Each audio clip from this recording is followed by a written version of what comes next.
A family is truly godly or set apart by God when it follows the design and purpose for family according to God's will.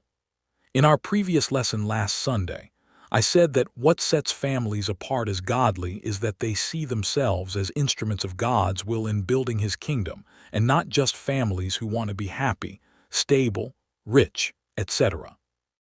I mentioned that the Christian family is a type or preview of what our heavenly existence will be like. This is why we follow God's design for the family, because it is supposed to point to something beyond ourselves. This is one reason why the Bible forbids homosexuality. It does so not only for the obvious sexual immorality of this activity, but also because the gay marriage model does not reflect accurately the ultimate heavenly reality that marriage was designed to do. Gay marriage may be a legal union and entered upon by sincere people who care for each other, but it does not fulfill God's purpose for marriage on a spiritual level. Finally, I talked about the basic elements necessary to create a marriage based on the model given to us by God in the book of Genesis. These elements were: knowledge of self. You have to know yourself before you can know another.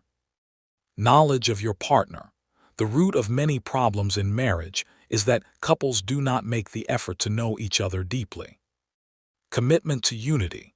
Marriages begin when both partners are committed to being one, and they begin to unravel when one or both partners begin to back away from that commitment.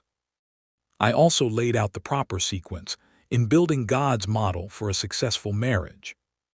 Knowledge of self, knowledge of other, commitment to marriage, sexual intimacy.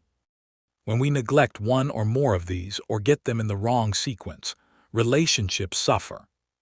So, my dear brothers and sisters, our Sunday school lesson today will be on topic title, The Goal of Biblical Marriage. I have laid down some basic principles concerning biblical marriage. I imagine that many who are listening to me right now are already married and can look back at their original motives or situations in order to compare their experience to this model. Whatever the results of this comparison, the key question is not how the marriage started, but where should it be going? In other words, what is the purpose or goal of marriage here on earth? Some might say that the goal is to raise a family or provide a secure future for both parents and children. A high-minded person might even say that the main goal is to serve God in some way. These answers are all true, but secondary to the primary goal of any marriage, which is to love one another for life. Without love, raising a family is just work. Without love, there is no motivation to provide for the future. Without love, staying married for life is commendable but joyless. Without love, serving God is a burden or duty at best, and most important, without love, our marriage does not preview heaven's experience. The biggest misconception when it comes to marriage is that married couples cannot love each other for life. The prevailing notion is that there is some excitement at the beginning of conjugal life, but that quickly fades to a point where you either end up bored and hating each other, or drift apart and divorce. My answer to such skepticism is that if God created marriage to be a lifetime relationship, He then also provided the element to keep people together for life, and that element is love. If, therefore, the goal of marriage is to love our partner for life, we must then examine what must be done in order to continually cultivate and keep that love alive. Of all the elements that contribute to the creation and maintenance of love, the single most important one is the ability to communicate. I say this because almost everything experienced in marriage is done within the context of communication. If we want to have love for life, therefore, the thing to continually work at will be our ability to communicate with our spouse. Now let's look at the critical part of this lesson, which is knowledge through communication. Before I continue further this lesson, I will urge you all to get your writing material ready, as you will need to write down some important part of communication you need for your godly marriage. Marriages are held together by love, and love is built through communication. Better is open rebuke than love that is concealed. Proverb chapter 27 verse 5. This proverb says that arguing and disagreeing in a relationship is better for the health of that union than no communication at all. At least there is a sign of life. Uncommunicated love feels the same as no love. In our society, many believe that saying, "I love you," is the only way, even the best way, of communicating love. In the digital world with gadgets such as TV, movies, the internet, we place a great emphasis on oral communication. We think that if it is not communicated with words or images, for instance, we can hear it, read it, watch it, then for some reason what we are trying to say has not really been effectively communicated.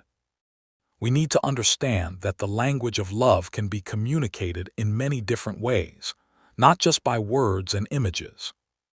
Now let's consider various languages of love. Words, expressions of appreciation, loyalty, affection, love, admiration, attraction, etc., which is communication that actually uses words of love. Gifts, tokens of love and appreciation. Things you buy, things you make that say "I love you" or "I appreciate you." Action, service. Actions to please and comfort the other, the home, the family, care of the other's possessions, etc. Time, giving attention, quantity time, listening, observing the other's work, hobby, performance. Physical affection, touching, holding, sexual intimacy. Gary Smalley, in his popular book, The Language of Love, tells us that one of these 5 is our primary language for love. In other words, one particular language serves as the hot button that reassures us that we are truly loved.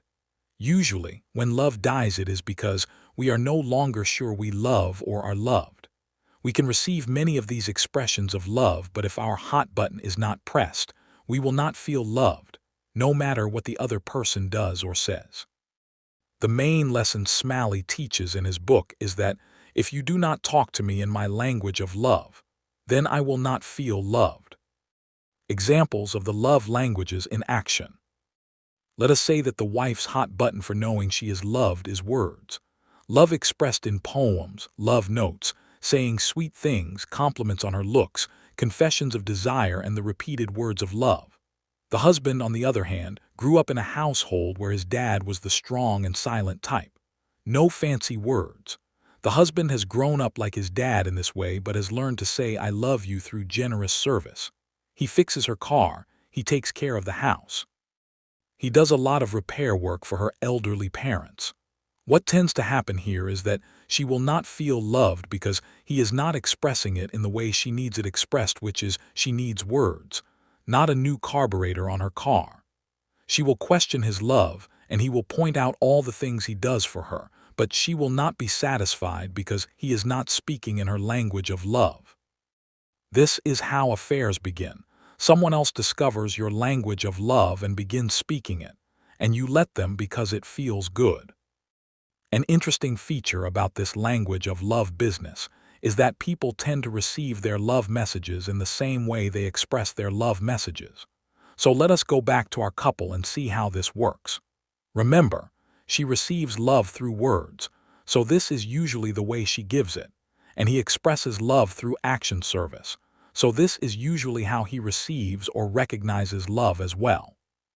In a situation like this, she tells him she loves him and gives him mushy birthday cards and wants to talk about their relationship, but she is not interested in hanging out in the garage with him or working on projects together.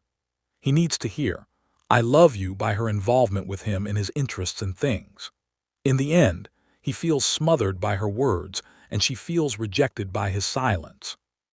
Both are trying to love, but each is missing the point, and the sad thing is that they do not even realize it. In summary, we have examined the basis for the godly family, which is marriage, and the goal for marriage, which is love for life. Marriage was conceived by God to be a preview of our heavenly existence, and following God's design and sequence for marriage will lead us to this experience here on earth.